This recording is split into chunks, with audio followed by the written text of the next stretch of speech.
और इसलिए एक उनोदरी व्रत के यहाँ शुरुआत करेंगे, लेकिन उनोदरी का मीनिंग पहला समझ करके शुरू करेंगे। तृप्ति के साथ उठना है। पेट खाली है लेकिन मन भरा हुआ है। दो प्रकार होते, एक पेट भरा हुआ है लेकिन मन खाली है। खाने पेट में जगह नहीं है लेकिन मन भरा हुआ नहीं है, और उसमें फिर मजबूरी में लोग उठते हैं तो अतृप्ति के साथ चलते हैं, और अतृप्ति के साथ जो छोड़ते हैं वो नरक की यात्रा करते हैं, और जो सेटिस्फेक्शन के साथ छोड़ते हैं वो समाधि की यात्रा करते हैं। तो छोड़ना महत्वपूर्ण नहीं है, महत्वपूर्ण ये है कि फुलफिल होकर के छोड़ा है, कि अंदर में भूखे की अनुभूति के साथ छोड़ा है। पेट खाली हो लेकिन बुभुक्षा नहीं हो, एक कसौटी उनोदरी तप की। और सच में कहा जाए तो उपास से भी गहरी साधना किसी में होती तो उनोदरी में होती है। उपास में तो क्या है, ताला बंद कर करके बैठ गए, खाना ही नहीं, एक बार पक्का हो गया मन में, लेकिन खाना शुरू किया है, और जब खाना शुरू करते तो डिमांड बढ़ती चली जाती है।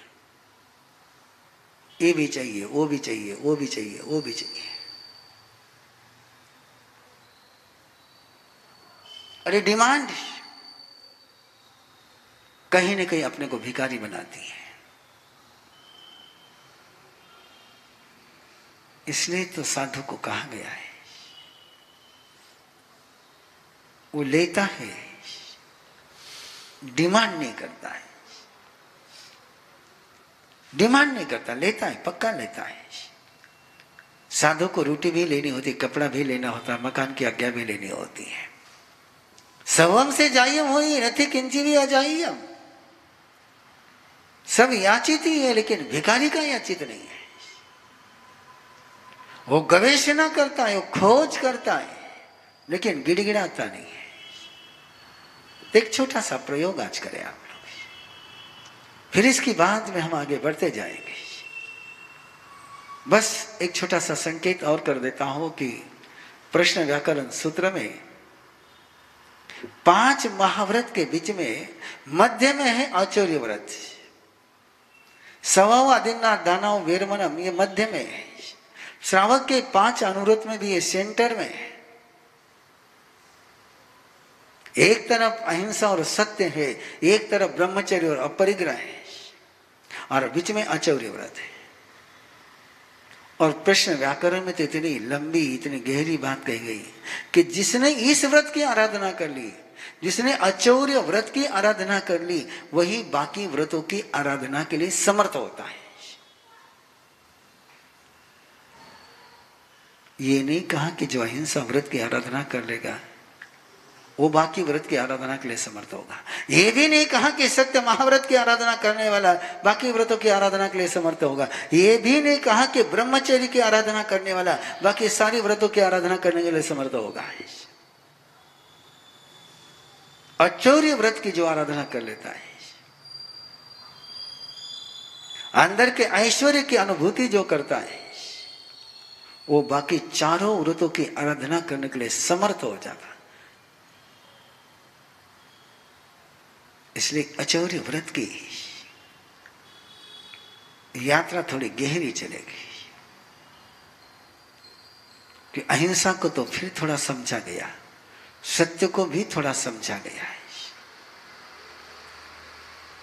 लेकिन आचौर्य को तो समझा ही नहीं गया है। आचौर्य का हमने केवल इतना सही अर्थ लगा लिया कि बिना दिए लेना नहीं, लेना है तो दिया हुआ लेना है, बिना दिया लेना नहीं। ये तो बिल्कुल दरवाजा है उसका, इंडो एक छोटा सा है, लेकिन उसके अंदर की अनुभूति की यात्रा होगी तब पता पड़ेगा कि क्या चलता है, ये कब होगा है। ये अंदर की तृप्ति का एहसास होना चाहिए। और ये तृप्ति का एहसास है तो आचार्य व्रत में ऐश्वर्य की अनुभूति होगी। तो देखिए, एक नई यात्रा के साथ चले और छोटा सा सूत्र उसका शुरू करेंगे आज से।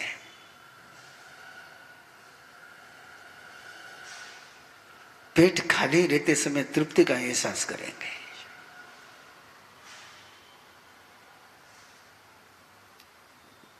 और एक बार पेट खाली रहने में तृप्ति का एहसास हो गया तो आपको पता चलेगा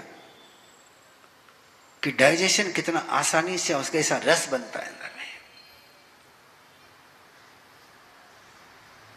सोचिए ना, जिस गाड़ी पर लोड ज्यादा होता है वो गाड़ी स्मूथली चलती है, या जिस गाड़ी पर लोड कम होता है वो गाड़ी स्मूथली चलती है।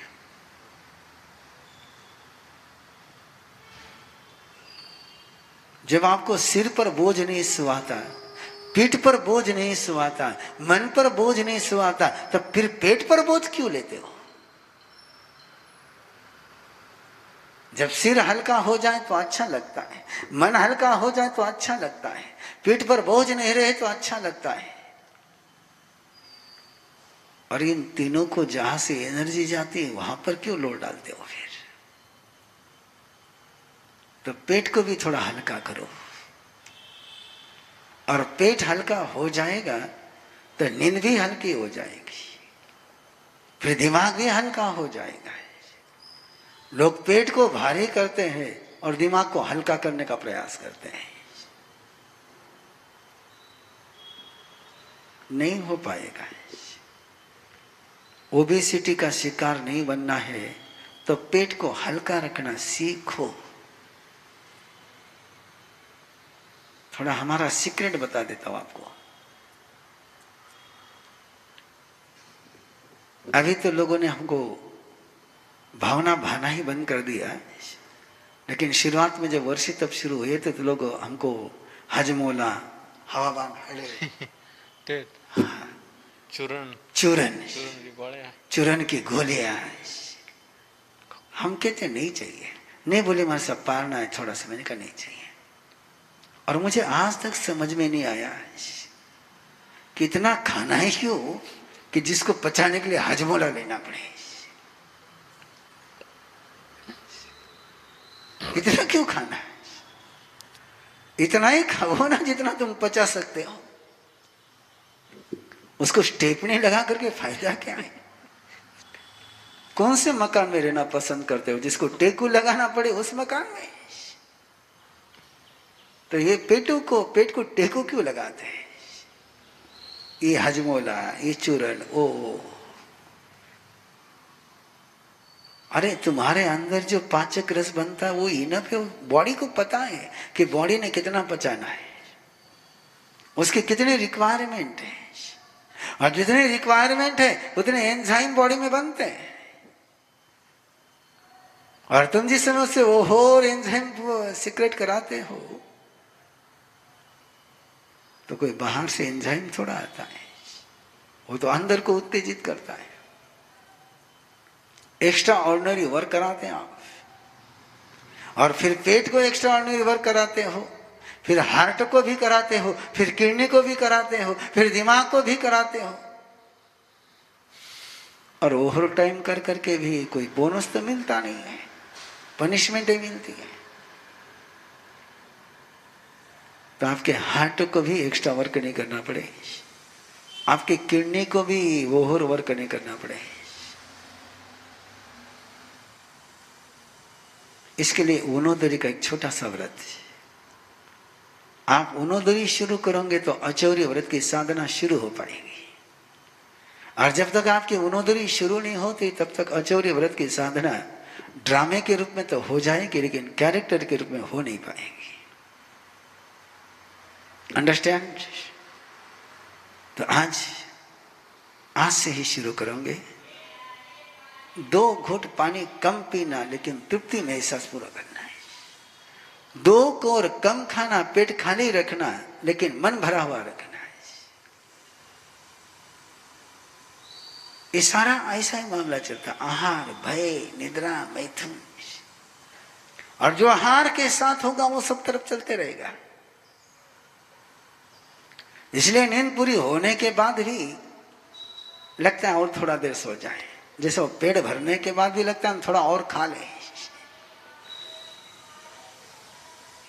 गुरुदेव फरमाते थे कि बनिया लोगों की भाषा बड़ी सुंदर होती है। कमाई शब्द क्या है आपका? कमाई। आज कितनी कमाई हुई? और गुरुदेव कमाई शब्द का संधि विच्छेद करते थे। कमाई का मतलब क्या? कम आई, कितनी आई तो कम आई। ये जो कमाई का एहसास है तुम्हें कभी प्रभु नहीं बनने देता है। तो आओ एक फीलिंग करे, इनफ, पर्याप्त। इस पर्याप्ति का एहसास करोगे तो पर्याप्त बनोगे, और यहीं से आपकी अचौरी की आराधना शुरू होगी। आओ इस अचौरी की आराधना में चलते हुए आज के पच